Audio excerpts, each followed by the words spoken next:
Iowa basketball is back. Today we take a look at the Iowa men, and I'm joined by former Iowa assistant coach Gary Close, who is back for another season of Iowa Postgame with Coach Gary Close. We'll talk about the season ahead, the Big Ten as a whole, and what to expect from a very young but talented Hawkeye squad. All that coming up during week 229 of Brada's Branded Thoughts.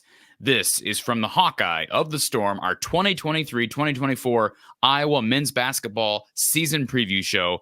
But first, I want to tell you about Iowa Floor Covering, our sponsor for today's show. We appreciate Tyler, Ryan, and the guys down in Bondurant. Whatever your flooring needs are, whether it's tile, carpet, they've even got tile shower options for you. They can help you with whatever you need, and they're a supporter of this show. They're Hawkeye fans. So many reasons to support Iowa Floor Covering down in central Iowa. Check them out. Beautiful store in Bondurant. Visit iowafloorcovering.com. Again, that's iowafloorcovering.com for more information on your flooring options. Pleased to be joined by former Iowa assistant coach Gary Close, back in action here, year 3 on the show. Gary, it is a pleasure to be joined by you once again. How's the offseason been? I'm assuming you're ready for college basketball with the cold temperatures back here in the Midwest. Absolutely. Yeah, it's a fun time of the year with it, getting kind of geared up. You look in the paper for some scores of exhibition games, and then, of course, the season starts. I believe Monday is kind of the first official day that they can start playing. So it's here. So it'll be fun. I probably asked you this last year, Gary. What's this time of year like right now? I know practice has been going for a long time. A lot of teams have had the secret scrimmage. They played an exhibition game or two in the case of like the Iowa women. But what's this like for the coaching staff? Is it a real nerve-wracking time? Well, I think it's kind of similar with the players as the coaches. You're looking forward to playing somebody other than yourself, and just kind of seeing where your team's at and what areas need to be improved. And the non-conference, you want to use it to find out where you're weak, so that when you get into the Big Ten conference, you're not going to be surprised by things you're not very good at. So you want to have a schedule that'll expose some of the things you're not very good at, and get a good feel for your team before the real season starts. And of course, we're here to talk Iowa. I'm also curious to get your take on the Big Ten in general. You've coached at a couple of different Big Ten schools, and for anybody that doesn't know, you're still up in the Madison area, right? So Yep. You're still well connected with Big Ten basketball, and I'm curious to get your thoughts on Iowa. We got a little look at them on Monday against Quincy University. First of all, I know nothing about Quincy. I didn't even bother to look up to see, are they Division II, Division III? Do you even know? I would say Division III, but I'm not exactly sure. Okay. To tell you the truth. Yeah. And you told me before we started recording, it's your typical early look at a team. They did fall behind early. Iowa was down, I think, 10 early to Quincy. Some sloppy play, which, that's to be expected to some extent. How do you read between the lines of a game like that in the preseason? It's always different. It's crazy when you've played against your own team. There's been no fans in the stands. All of a sudden, there's people there. There's officials, and it's just different. And so you're curious to see how people react, and especially a team that has so much turnover that Iowa's had, to see how the younger guys react. So it's not surprising that at times you get off to a slow start and it takes a little while to get things going. And and that's kind of what happened to the game the other night. They started a little bit slow, but then, found their rhythm halfway through the first half or so, and did a decent job the rest of the way. How do you, as a former coach and as an Iowa fan now, approach this season with the attrition that this program has faced in recent time with, of course, Keegan Murray? We're 2 years removed now from the Keegan Murray era ending, 3 years removed from the Luka Garza era ending, and now Chris Murray is trying to make a name for himself in Portland. And we're going to get to kind of who potentially could be the guy for this team. Do they have a guy, so to speak? But what is your overall look at the roster like right now? Well, I think you're gonna have to have some patience. They lost, 3 really good players that experienced players that played a lot of basketball for them and were very effective players. And now they're trying to incorporate some new players, some freshmen, and so there's going to be some growing pains. So I think generally speaking, I think you're going to have to be patient and just see how this is going to develop. It's not going to be a well-oiled machine by any stretch. most teams aren't this early in the year. But hopefully their trip to Europe will help speed that along a little bit. And so I'll be curious to see as the season gets started, how quickly they can, get to where they're playing at a high efficiency. And as far as the roster is concerned, I heard somebody the other day following that game against Quincy just note how promising that freshman class looked during a short spurt of time. In fact, that freshman class, you watched that game back against Quincy, the starters were kind of at fault in allowing them to fall behind. I think it was 15-5 early. And then Fran ends up going with a lineup, 4 freshmen and a sophomore. I don't know that I've ever seen that, at least at Iowa, 4 true freshmen and a true sophomore. And Josh Dix actually kind of ignited that team. And, not to say that that's going to be a rotation look that we're going to see in the regular season. How much do you think this young freshman class will play this year, given the fact that they do lose so much experience and they've shown, spurts, whether you're talking about Peyton Sandfort, Tony Perkins, but they've also shown a lot of inconsistency.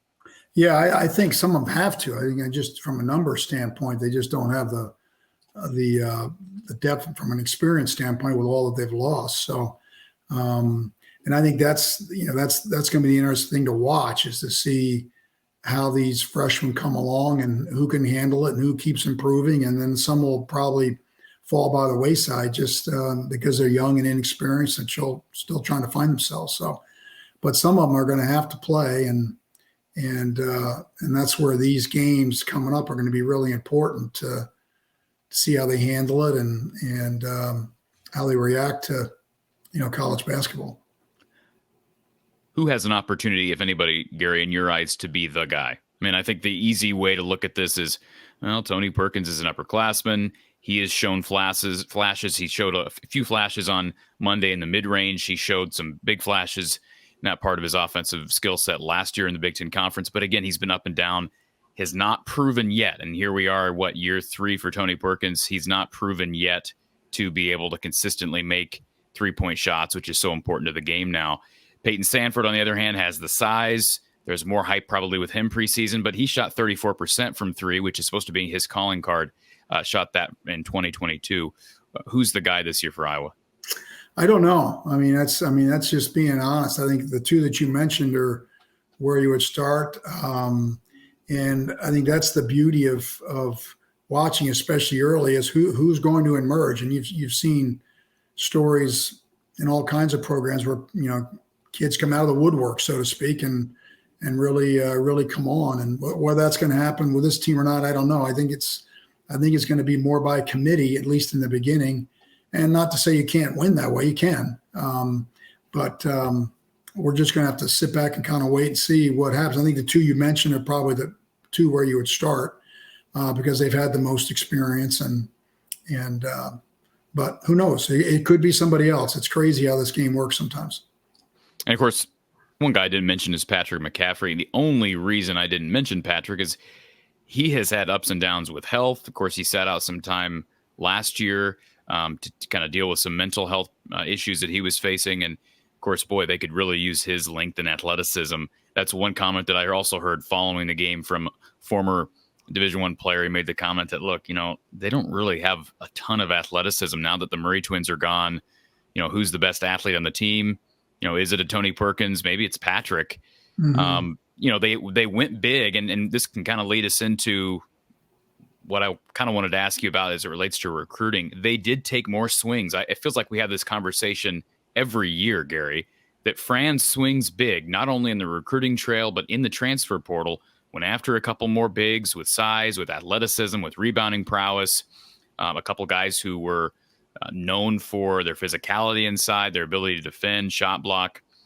And yet they end up with Ben Krikke, and no offense to Ben Krikke, he's a productive guy offensively, at a low major Valparaiso school, a program that's not been very good in recent time. He looked decent on Monday against Quincy. But again, I just question, do they have enough rebounding, enough athleticism inside? Just your thoughts. I think it's a viable question. I liked him. I thought he did okay for the first go around. He seems like he's got good hands. It looks like he's got some range to his shot. A pretty good passer. So, but beyond that, I don't know. So it's but I think there's a lot of programs like that are looking for big guys and that's why they go after them hard because there just aren't that many.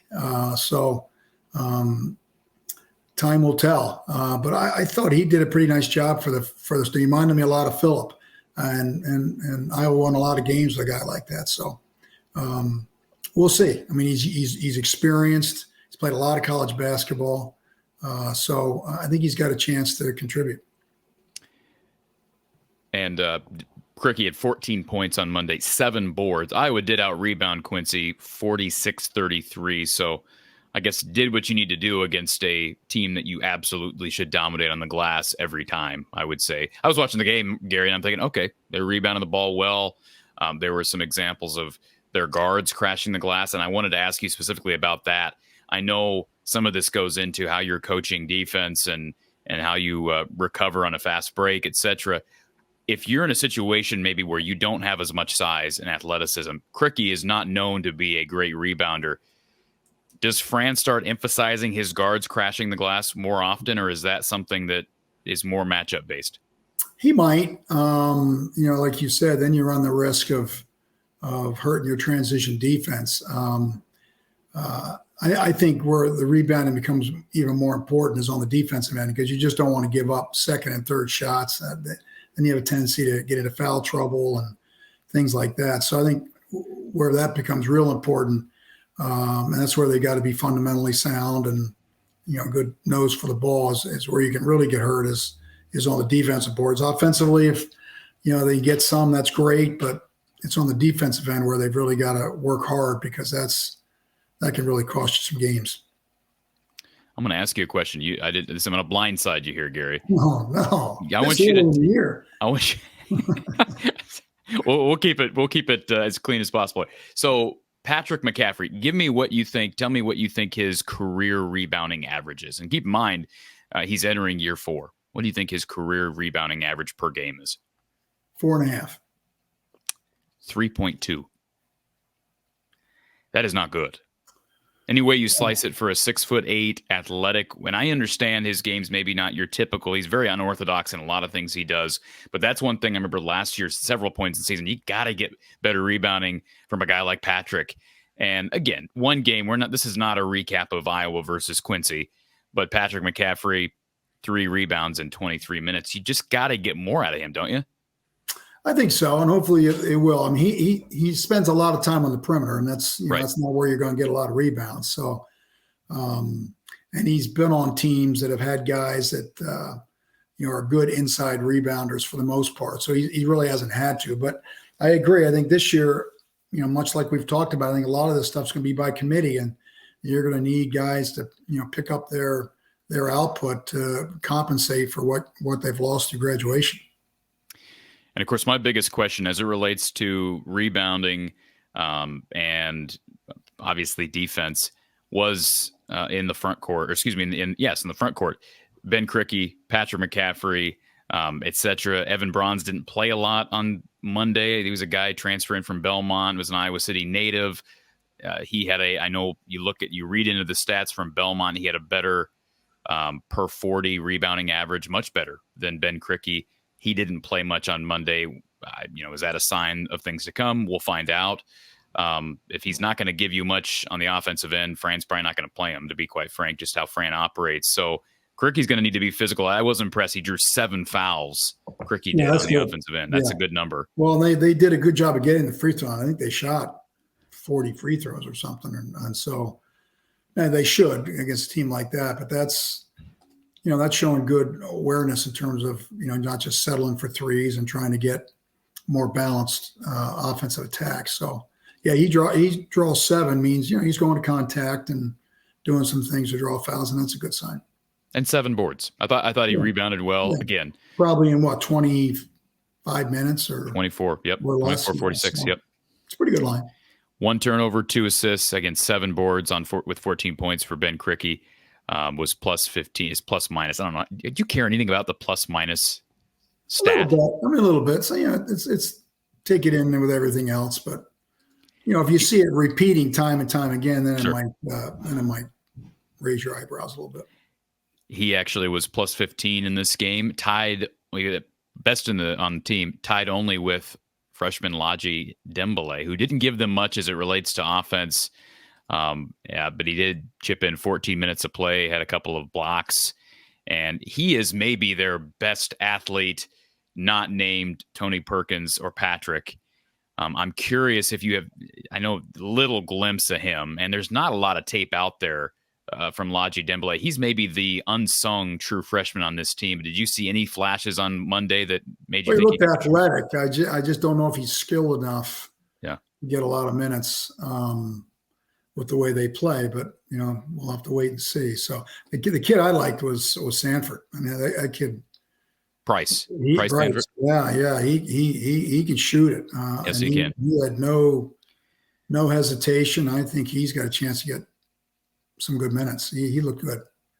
He's got size. Mm-hmm. He's got a quick release. Mm-hmm. If it's going in, that's what you want, right? I mean, like he shot it great. I mean, he was. He did not hesitant, and those babies were down. So he caught my eye. I think most people probably would have said this, but I know I went on the record a long time ago when this class was ultimately signed and sealed. I said, Price has probably got the best chance to get extended minutes because of his ability to hit the outside shot. And he does have that length. And, they've been up and down from the 3-point line in recent years. And you wouldn't expect that from a Fran coach team. I'll say this, Gary, as it relates to the guy, if they're not going to have the guy like a Tony Perkins or a Patrick or even a Peyton Sandfort, Peyton Sandfort's got to knock down a lot of threes. I think they need at least one of those freshmen to knock down a decent amount of threes. Probably would be Price Sandfort. And I still feel like you need one of those other guys, whether it's Tony Perkins or it's Patrick McCaffrey. Could it be a DeSante Bowen? Somebody to become above average from three. And that's maybe asking a lot, but isn't the 3-point shot too important not to have that type of consistency? Yeah, I think with their lack of size and potentially athleticism inside, they're going to have to shoot well from three. I don't think there's any doubt. And hopefully they can develop some of that stuff inside. But I think, especially in the early going, I think the 3-point shooting is going to be important. Curious what you think about Josh Dix. He was the one non-true freshman in the game for a good slice of that first half. Didn't shoot much from behind the arc, but is known to be a good 3-point shooter. Mm-hmm. Whether he plays more point or if he's more, playing the off-guard spot, just your thoughts about what a key cog he could be. I think he'll play a lot. I liked him. I liked him last year. I think he looked a little more comfortable with the ball. I thought he looked a little quicker with the ball. They played a little bit off the ball when they brought the other freshman in from Illinois. But I think he's a player that's going to be one of the first guys off the bench. I think he'll play a lot, and he could force himself into the starting lineup. It wouldn't surprise me. I know there were some people that were actually surprised he wasn't starting on Monday. Straight from the man cave, Kinnick Under the Kitchen. Authentic, original player artwork is being drawn up for Hawkeye fans everywhere. Locally made prints of stars wearing the black and gold from the past, present, and future. How about current Hawkeye superstars Cooper DeJean and Torrey Taylor? Legends of the past like Jack Campbell, Spencer Lee, and Tim Dwight. Plus future phenoms like Aaron Graves. There are so many options available. They make great gifts, and your purchase benefits the Hawkeye athletes wearing the black and gold. Visit Under the Kitchen on Facebook or at Under the Kitchen's new website. That's underthekitchen.square.site. Again, that's underthekitchen.square.site. Check out Under the Kitchen today and get your authentic, original Hawkeye print. Sounds like DeSante Bowen had a good summer. I was not real impressed with him on Monday, but again, small sample size. Yeah. He is a guy who's looking to score. And I saw a tweet from a former D1 player who brought up the fact that, hey, Brock Harding might be the truest point guard on this team because, for the most part, I don't know that Tony's a true point guard and DeSante may be a one, but he is looking to score. In fact, DeSante, stat line not great for him on Monday. 6 points, 3 assists, 4 turnovers. Probably not what you want to see. He was a 4-star coming in a year ago. You would think this is the time. I know it's just his second year, but didn't play a ton last year. For a 4-star guard and a big get from out east, this year is going to be important for him as well. Yeah, I think so. Yeah, the 4 turnovers are something he's definitely got to cut down on. That's where he's got to go back and look at, where they came from and what can he do to, try to alleviate those, because that'll get you to bench pretty quick if you're turning the ball over a lot. And as it relates to the final two guys we really haven't talked about, Brock Harding, Owen Freeman, those guys showed flashes as well. I think they're going to be really good here.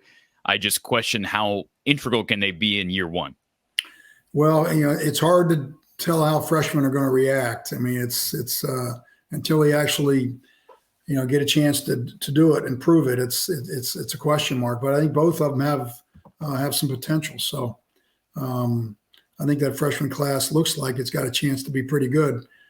The big question is how much can they improve and how quickly can they improve? Curious to get your thoughts on the Big Ten, Gary. We don't often get to see, and I know you told me you didn't know it was on Sunday. You're watching NFL football on Sundays anyway, so even if you had known it was on, you probably wouldn't have watched it. But I watched both. I would have watched. I'm surprised I didn't know that. Fabulous Big Ten Network games for late October. We had Illinois and Kansas. We had Michigan State and Tennessee. Really, both of those games were fabulous. Probably did wonders for Big Ten ratings on a Sunday, Big Ten Network ratings. So those are two of my preseason top three teams, without question. Purdue being the third, although you mentioned that Purdue fell in a preseason game as well. Indiana's probably my fourth or fifth team. Wisconsin's got to be in the mix as well. How do you see this conference shaping up? Well, I think right now, I don't know, to tell you the truth.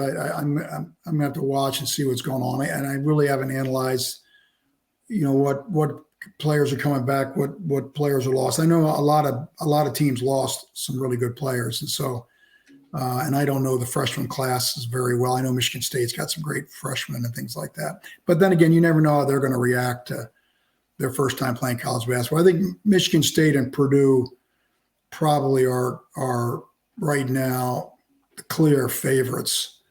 And then there's a bunch, like you mentioned, a bunch behind them, Illinois. You mentioned Indiana. Some people have thrown in Maryland. I think Wisconsin's got a chance to be good. They got all 5 starters back. And whenever they have that many starters back, they're usually pretty good. And they've been raving about the kid they got in the portal from St. John's. So I think, I think they've got a chance to sneak up on some people with all that experience coming back. I mean, this day and age of college basketball, who has 5 starters back? I mean, that just doesn't happen. But I think everybody's going to be chasing Purdue and Michigan State, and there'll be a surprise team, and then somebody will suffer an injury that could affect. So it's still wide open. But I think those two right now are clearly, and they're the only two that are really ranked, which surprised me. Illinois I think is ranked in one poll, but it's like 25th.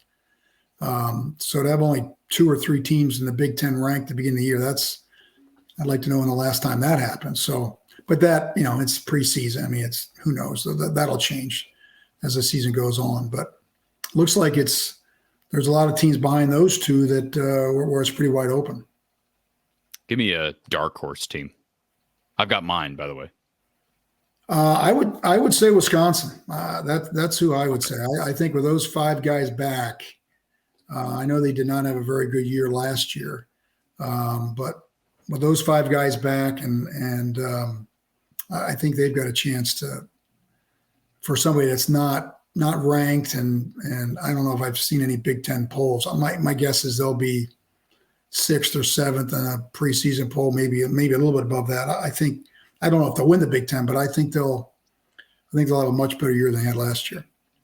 Let me give you a couple teams to watch, not necessarily players to win the conference, but to watch for potentially making a jump and exceeding expectations. One being Ohio State. Conceivably, you get a healthy Zed Key. Sounds like he's trimmed down quite a bit, which may not help his game. And then they also added Jamison Battle out of Minnesota. There's a cross-conference transfer and a guy who can score. I hate that. What's that? Say it again? You don't like the cross-transfer? No, I don't like that. It should put an end to that. But anyway, yeah, that'll help him. Right. It will help them. I don't think Jamison Battle was maybe cut out to be the guy at Minnesota. No. But he's not going to necessarily have to be the guy at Ohio State. Could be a really nice complementary player for the Buckeyes. And then they always Nebraska. and I don't know why, but I'll be curious to see how they do. They always seem to lack chemistry or something. There's something not quite right there that they don't quite get it done. But maybe this will be their year. Maybe since Thad Matta walked away. Maybe. Oh. Could be. And I got a lot of respect for Chris Holtmann. I think sounds like a good guy and a good coach, but Thad was also a good coach, maybe a little underappreciated. Sure. Nebraska. I'm just curious. Fred Hoiberg, the Iowa Connections, and they bring back probably one of maybe the strangest preseason darling players that we've seen, given how Keisei Tominaga plays. But boy, he lit the world on fire. He did. He second half of conference play last year. Yeah. Who else do they have back besides him? They have. Let's see. They added. Well, Aaron Eulis won't be playing because of his gambling situation. No. I was going to say him. They added the big guy, Mast from Bradley. He's a kid that Iowa was in on as well. Mast and I believe Cricky. Those are kind of the two guys that Iowa was trying to poach from the Missouri Valley. And I'm not sure.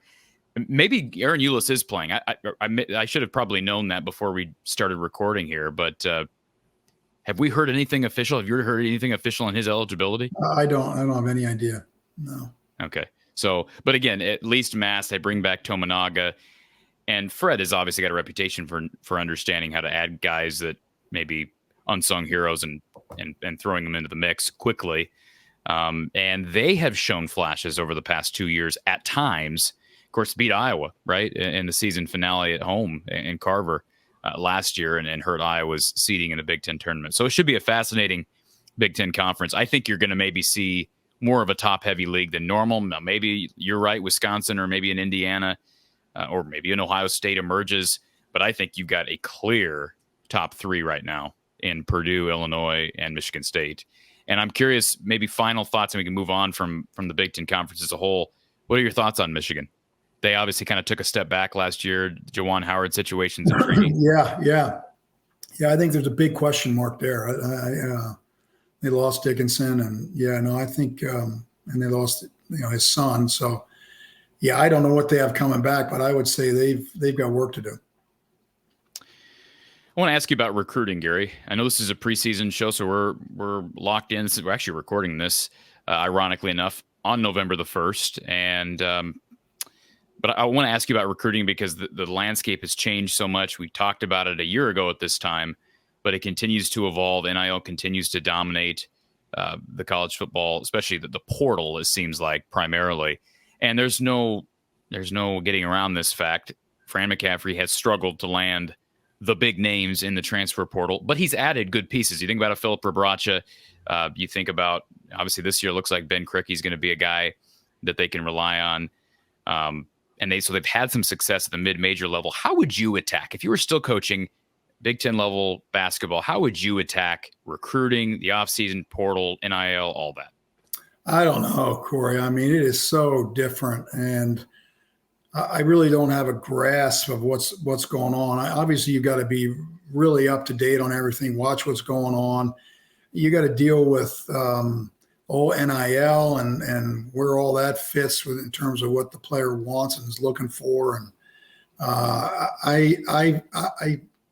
it seems to be just unbelievable in terms of how you navigate all of that. I know I've talked to Dean Oliver, of course, who played at Iowa. I've played golf with him a couple of times, and he just says it's nonstop. I mean, they played in the NIT last year, and as soon as that game ended, now they're into portal and trying to keep their own players. You don't know if they're going to leave, and people are trying to get them to leave, and it's got to be a huge headache. And then you want to get guys that are good for the program, and you want to coach. So I empathize with them. I think it's a really, really tough job now to continue to work on your roster and develop players and it's a real challenge, and it's markedly different than when I was coaching. So I wish I could have a better answer, but I think you got to be in tune with what's going on. You got to be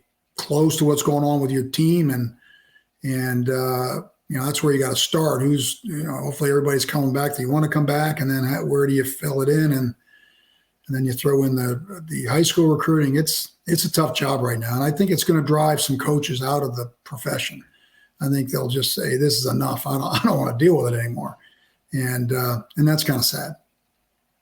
One thing I hope fans realize, as unfortunate it maybe as the situation is, not only to fans and to players in some cases, it's not always fair to the players. Guys, decide to stay loyal, but they've got, new bodies all around them and their teammates are leaving for whatever reasons. Mm-hmm. One of the things that I think people fail to realize is that when there's money being offered and there's really no enforcement or cracking down, so to speak, on what we would call tampering, which happens everywhere now, and there's no regulation of it.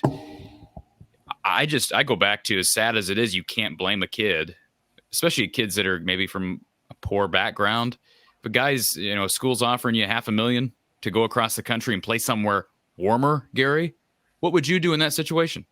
Well, and a lot of these guys aren't going to be playing after their college careers are over. Or Exactly. Maybe they'll go to Europe and make, sometimes they can make real good money. But so here's their chance to get their financial situation off the ground. No, it's hard to. Coaches do it. I mean, coaches leave and correct and right. go for bigger money or different opportunities. So no, you can't fault them. I know the kid at Wisconsin, Connor Sejan, who's a nice player. He had all kinds of programs after him trying to get him to leave. And he's not the only one. And it's through every program. So you got to deal with that, trying to keep your own players. And you got to see, well, who's leaving? Where does that fit? And you got the high school recruiting. It's a real challenge. And a lot of programs now are hiring people just to do that, just to work the portal, work NIL, because it's a full-time job that needs great attention. Because if you're not up to snuff with all that, then it's gonna suffer. And NIL is playing such a big role, not only in basketball, football as well. You brought it up with Connor Sejan. I can tell you a number of Iowa football players, and probably a lot more than I know about, have had the same thing. Constantly getting offers or text messages to parents or themselves or DMs, whatever the case. It's amazing. And there is this narrative out there that college is the dirtier of the two sports as it relates to the below the table stuff. I don't know if that's true or not, but I will say, growing up, Gary, one of the things that endeared me to college athletics in general, especially college basketball, that separated something. I like the NBA. Don't get me wrong. I'm a big Mavs fan. They're 3-0 as we record the show, Gary. But the bottom line is, one of the things that endeared me to the sport throughout my life was the fact that you can, even for the average fan that doesn't know these players personally, you kind of endear yourselves to the players, grow relationships with the players. They're part of the university, and you're going to have them 4 or 5, and in recent years, maybe even 6 total seasons. Just settles, you might have them 7 or 8. Yeah, maybe at the decade mark. But the bottom line is, Gary, now it's turned into very much what we see in the NBA, where it's almost a free agency. It is. And we've talked, this is not news. We're not breaking any news to anybody, but has the sport been devalued in your mind? I don't know about that. I think the sport is still really good and fun to watch. But I think college basketball as well as college football have got some real issues to deal with, and it could suffer. I don't think there's any doubt. It would worry me. Hunter Dickinson leaves Michigan to go to Kansas strictly for the money, and you can't blame him. But it's a real headache right now, and I don't see where it's going to change unless somebody steps in and does something about it. But I don't know if that's going to happen. We've been saying that for a while. Yeah. All right, let's wrap this thing up with some predictions, Gary. I'm not going to put you on the spot and ask you what the record, Iowa's Big Ten record is. I will ask you this before I ask you for overall season and tournament projections. How many, given what you think the status of the Big Ten is going to be, how many Big Ten wins do you think a team needs to feel pretty good on Selection Sunday? Well, do you think it's 11 or 12?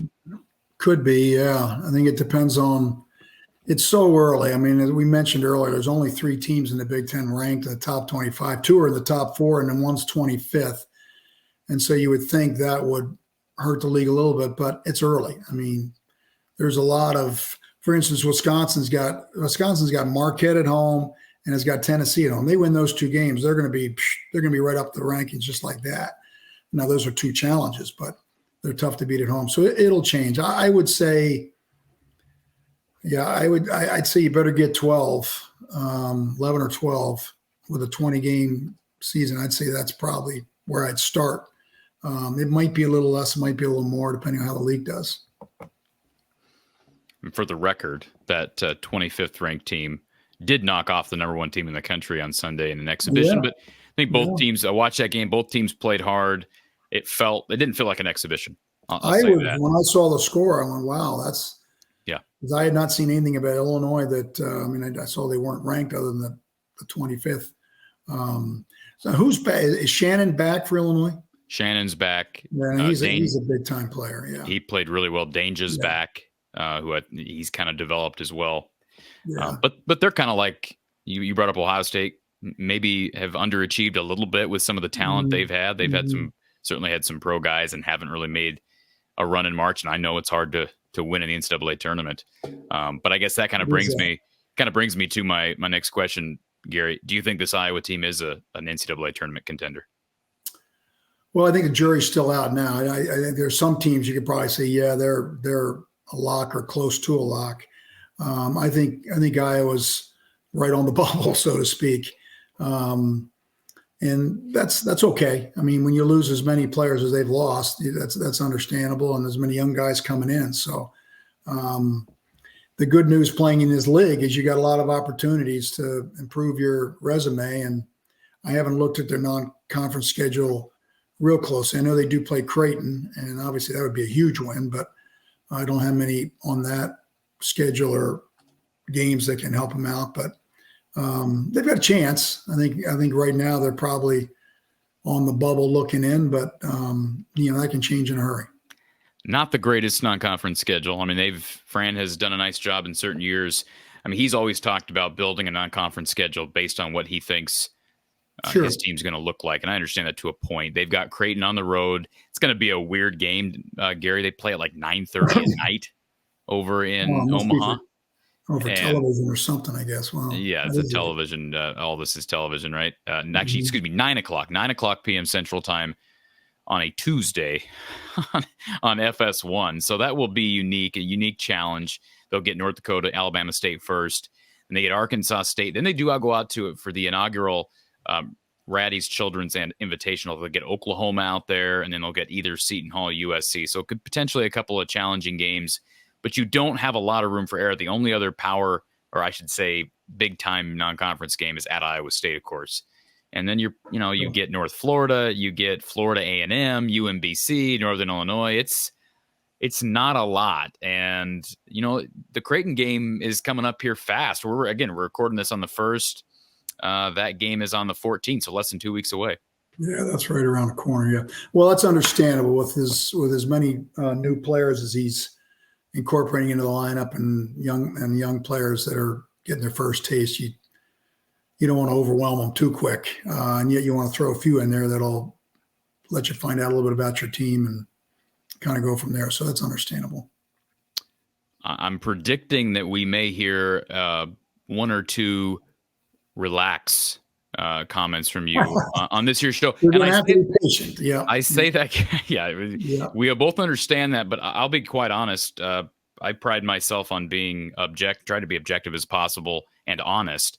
I am probably not quite as high on this team as you are. I'm not saying that you are projecting them to win the conference, but I think if I was to project the NCAA tournament field, I'd probably have them, I didn't say well below the bubble, but clearly off the bubble right now. I just don't know. Again, I go back to rebounding, defense. They've been able to overcome shortcomings in those regards with star players, not necessarily star athletes, but star players, whether it be Luka Garza, Chris Murray, Keegan Murray. This is the first time in a long time that they have not had a clear go-to guy. And like you said, maybe somebody emerges, but I just wonder, since they weren't able to add that athletic big, they weren't really able to do a whole lot defensively in the portal, at least not from my viewpoint. Do they have enough scoring? It's probably going to come down to a freshman or two surprising us or somebody emerging that we didn't expect, knocking down shots. And, one thing I did think about on Monday as I was watching the game, Gary, and you can tell me maybe I'm wrong on this. I know Fran has always been known to get up and down with his teams. He wants to get out and transition. I almost wonder, is this maybe a year where you got to really emphasize fast break offense? Like, you don't want to get stuck in the half court very much because you don't have a guy you can fall back on late in the shot clock. They ran a lot on Quincy on Monday, but is that something you could see Iowa playing even faster, given the fact that Fran maybe has more depth, just not a lot of proven top end guys? Yeah, that could be. I mean, they're always going to play. They're always going to play fast. But if you're going to be good, you've got to be able to score in the half court too, because they're going to be teams that are going to slow them down. Yeah.